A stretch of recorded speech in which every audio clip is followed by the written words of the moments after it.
mommy's channel.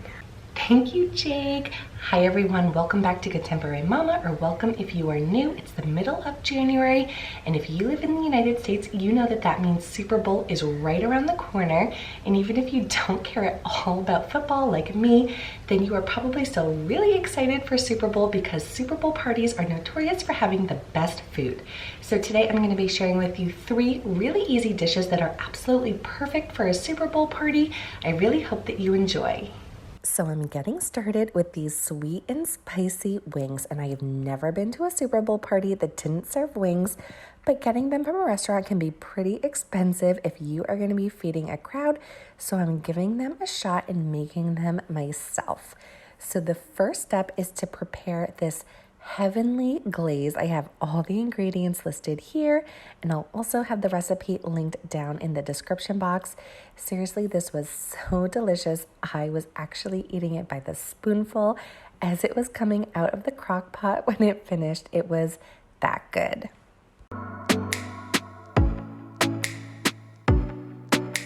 Now, this chili pepper paste is found in a tube. I found it in my grocery store in the produce department right by the herbs, but you can also sometimes find it in the Italian food aisle. Now, at the last second, I decided to add in some fresh ground pepper and a little squeeze of ginger. This is totally optional, but my flavors tasted great. Okay, so now it's time to grab your wings. You're obviously gonna need those. You can use any kind that you want, fresh or frozen. It does not matter. You'll just have to adjust the cooking time. So I opted to use this bag of chicken wings that are frozen. This is about 4 pounds, and it fit perfectly in my slow cooker. And I did like the idea of buying frozen wings because I can buy them anytime. It doesn't matter. I can just grab them whenever I feel like it, keep them in my freezer, and then pull them out whenever I need them. But again, it doesn't matter. You can buy fresh or frozen. So as you can see, I obviously threw them in the slow cooker, sprayed it down first, of course, and then I am just coating it with that delicious glaze so that they're all evenly distributed. So since I'm using frozen wings, I'm cooking this on 4 to 6 hours on low. You can also do 2 to 3 hours on high, but if you're using fresh wings, then just do that for 2 to 3 hours on low or 1 to 2 hours on high. Now, when your wings are done, you're going to transfer them from the slow cooker onto a baking sheet lined with foil. Once you do that, you're going to take the sauce from the slow cooker and place it into a saucepan. You're going to want to boil this on medium-high heat until it's thick enough to coat the back of a spoon. I had a lot of liquid in there, so it took a while. I would say well over 20 minutes, but I promise you it did cook down, and when it did, it was nice and thick.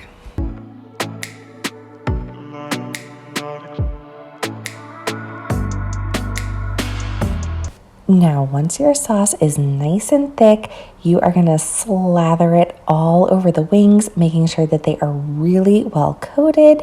And while you're doing this, you're going to preheat your oven to the broil setting. You're going to broil these bad boys for 2 to 3 minutes, but I'm just warning you, do not get distracted.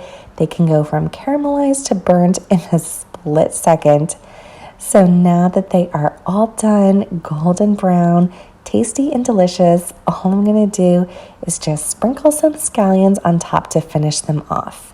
So yes, you could totally do just traditional buffalo wing sauce, but I thought this sweet and spicy sauce was a great alternative, and the flavors in this were absolutely amazing. Now, don't tell me that this jalapeno popper football cheese ball isn't the perfect game day appetizer. Now, for this recipe, you are going to need 3 slices of cooked bacon. I like cooking mine in the oven until it's crispy, but if you want to pan fry yours, that's totally fine, whatever you prefer. Now, while that bacon is cooking, I'm going to go ahead and chop up some green onions. You're going to need about 1/3 cup total. Now you're going to want to grab a nice big bowl, and to that you're going to want to add 16 ounces of cream cheese. Try to let it sit out for a while so that it's softened, as well as 8 ounces of shredded cheddar cheese, 1/2 cup of diced pickled jalapenos. I found these in a jar. About 2 or 3 tablespoons of those green onions that we chopped up earlier. You're also going to add in about half a teaspoon of garlic powder and a pinch of salt.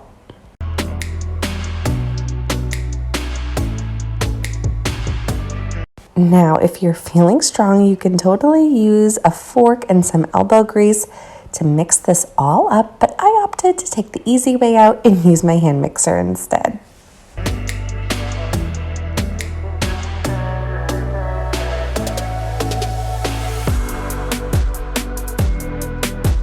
So you're going to use a spatula to scoop out the cheese mixture into a ball on a piece of parchment paper. Try to flatten out the top of it and then pinch and shape it into a football.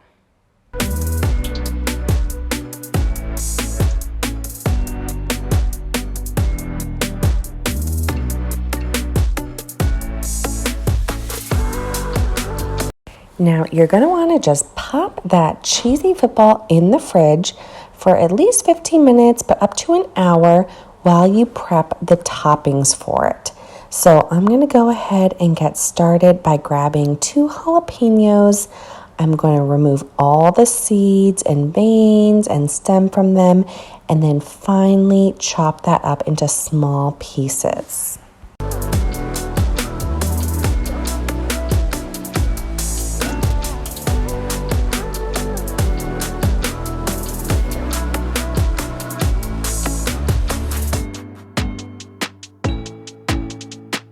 When I am done chopping up that fresh jalapeno, I'm going to grab some parsley and mince up about 2 to 3 tablespoons of that.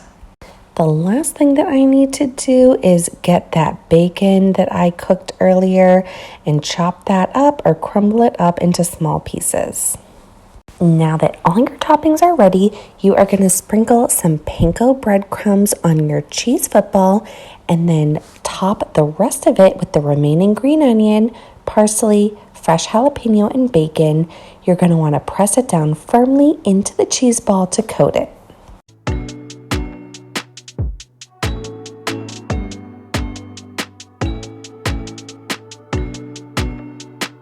The last thing that you're going to want to do is make the laces on the football. So you can take a slice of really any type of cheese, use a sharp knife to cut it into thin slices and place them on top of the football so that they look like football laces. This is super simple, and again, you can use any type of cheese that you like.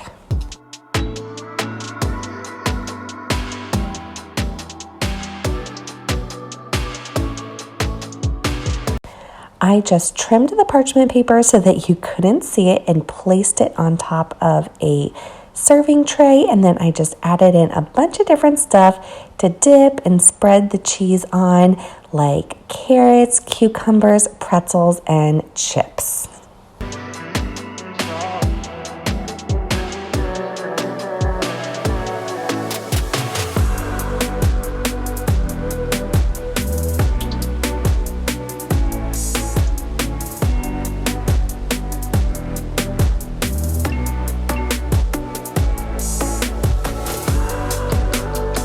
Now I saved the easiest recipe for last. Pizza is definitely a classic Super Bowl food, and it is so easy to make these adorable football-themed pizzas.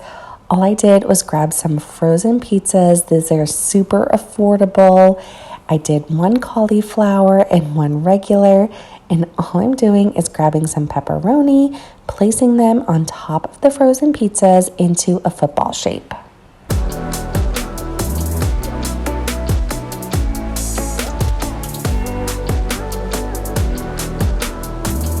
Now, very similar to the way that I did it with the jalapeno cheese ball, I'm going to use a slice of cheese, cut it up to make the laces on the football.